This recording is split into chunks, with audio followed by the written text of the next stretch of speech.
What's going on, everybody? Welcome back to the channel. Guardians of the Galaxy Volume 3 is finally out in theaters, and it's making everybody laugh, cry, and feel so many different emotions. I'm in a glass case of emotion! But with this film, James Gunn brings his trilogy down to an end before he takes over DC, and it was just an absolute ride. I absolutely loved and enjoyed this movie a little bit more on a second watch, and I'm going to be getting into the things that I liked and didn't like in a very spoilerific kind of way. So if you have not checked out the film or are still planning on it, go ahead and save this to your watch later so you can come back and watch this video and hear my spoilerific thoughts. Or if you just don't give a rat's ass about spoilers and you've already seen all the spoilers, feel free to stay and watch my spoilerific thoughts. But with that out of the way, we're going to be getting into my thoughts about what I liked and didn't like in a way that I was not able to in my non-spoiler review. There are a lot of things that I really enjoyed about this movie, and for the most part, I thought it was a near perfect movie on a second watch because there are very little things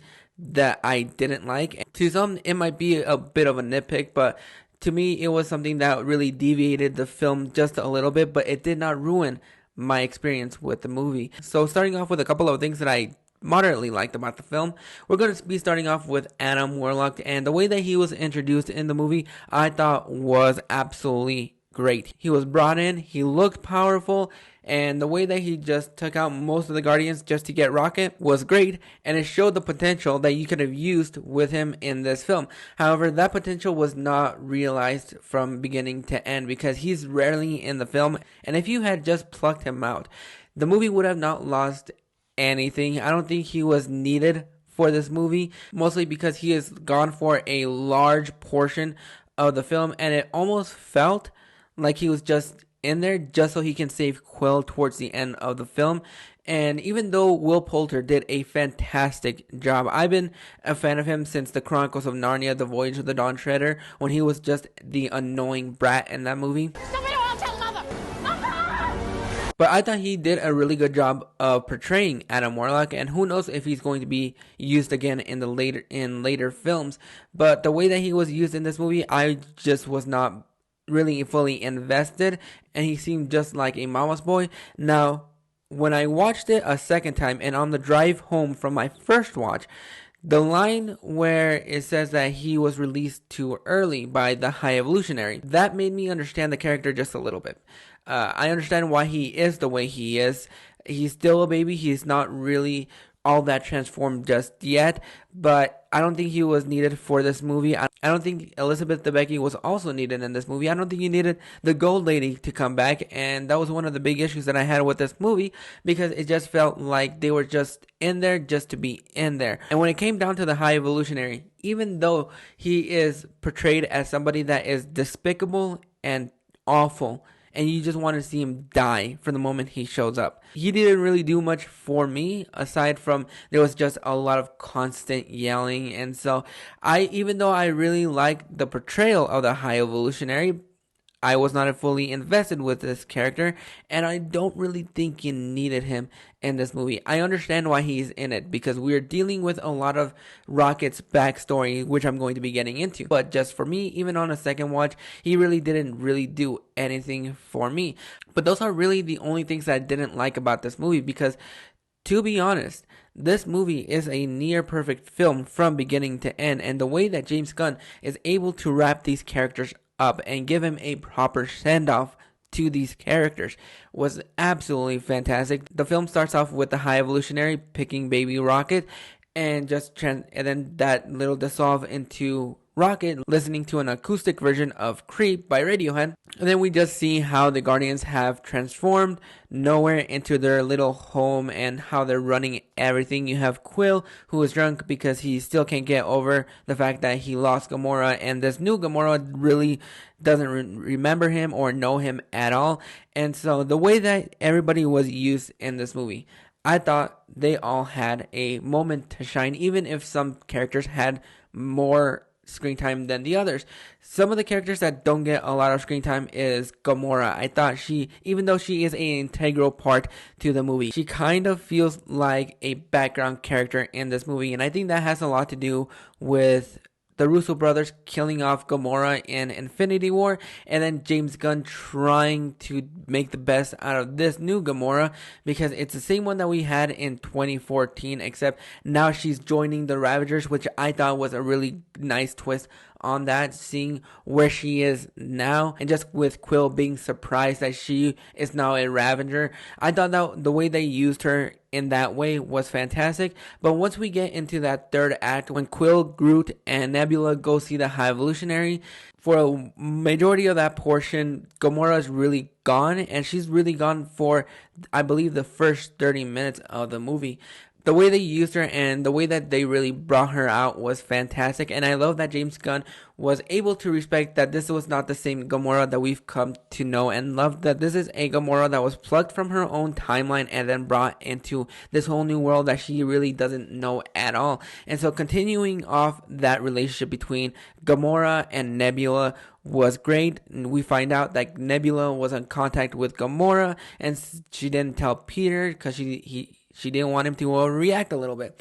But even when it came down to Groot, I thought there were some great moments. And I went to the triple feature on Wednesday night. I only stayed for the first two because I was not going to stay for the full 7 hours. I just wanted to see the first two in theaters. And coming out of Guardians Volume 2. Even though I really enjoy that movie, I appreciate that movie a little bit more on subsequent rewatches, because when I first saw it, I thought it was fine, but it was really lackluster. And then I've seen it a couple more times, and I've grown to appreciate it a little bit more.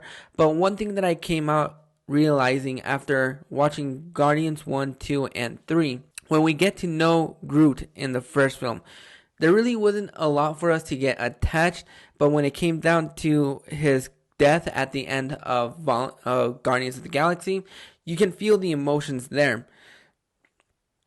But because we've seen this new Groot now go from baby Groot to teen Groot to really more of an adult Groot, the weight of that character in Volume 3 was a little bit more hefty than it was in Guardians 1, because we only knew him for a very short time, whereas we've seen this Groot transform, and I really appreciate this new Groot. I really enjoy a lot of him.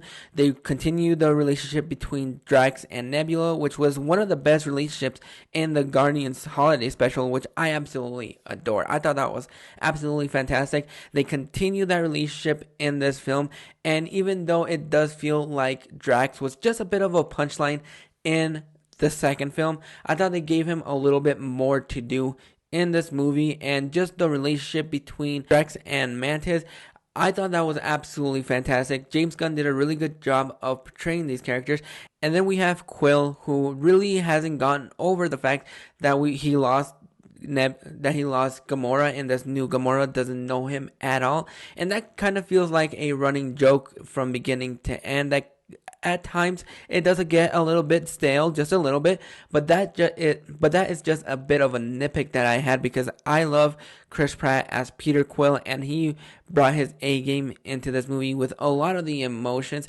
And then that just leaves us with Rocket, who is in a coma for a majority of the time, and when we get flashes to his backstory, that is when the tears begin, because every single time we cut back to his flashbacks and get to know him and how he became the Rocket that we know now, seeing his interaction with Floor, Teeth, and Lila, those interactions were great. And when it came down to the scene, there are two scenes in this movie that were so powerful and so emotionally draining that I don't know how many times I'm going to be able to see this movie. One of the scenes is when Lila gets killed, and your heart breaks for Rocket, because you really get to know these characters. You really get to see their interaction come out, and they work very well together. And to be honest, that caught me by surprise, because I really was hoping that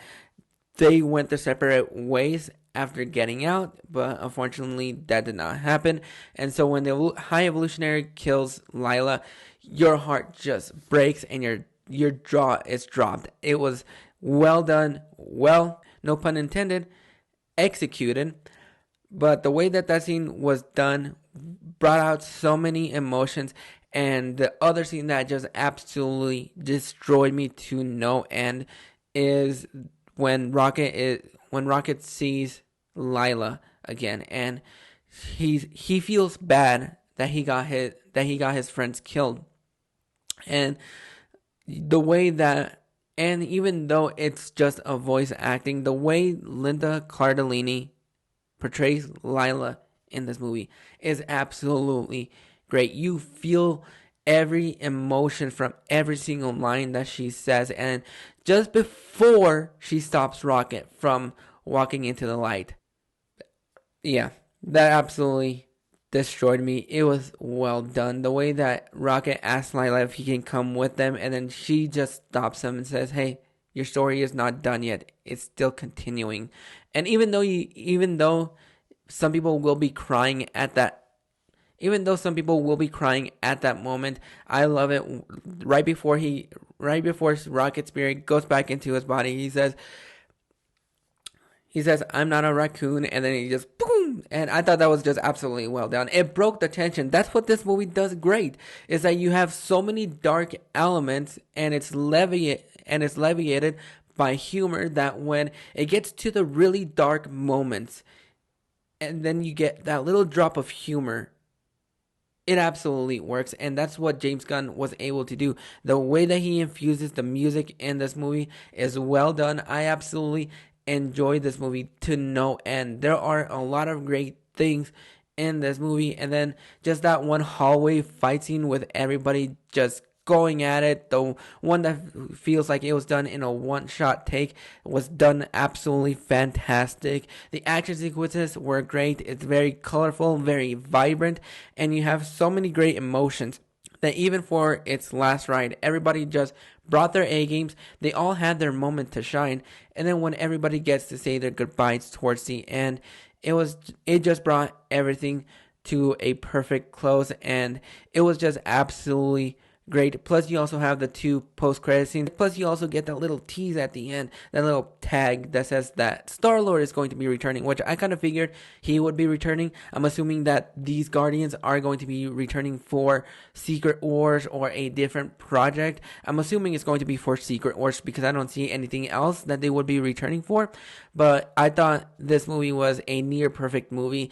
It was a perfect send-off for these characters that we've known for almost 10 years, and we've seen them grow and evolve together as a unit, as a family, and it was just an absolute treat.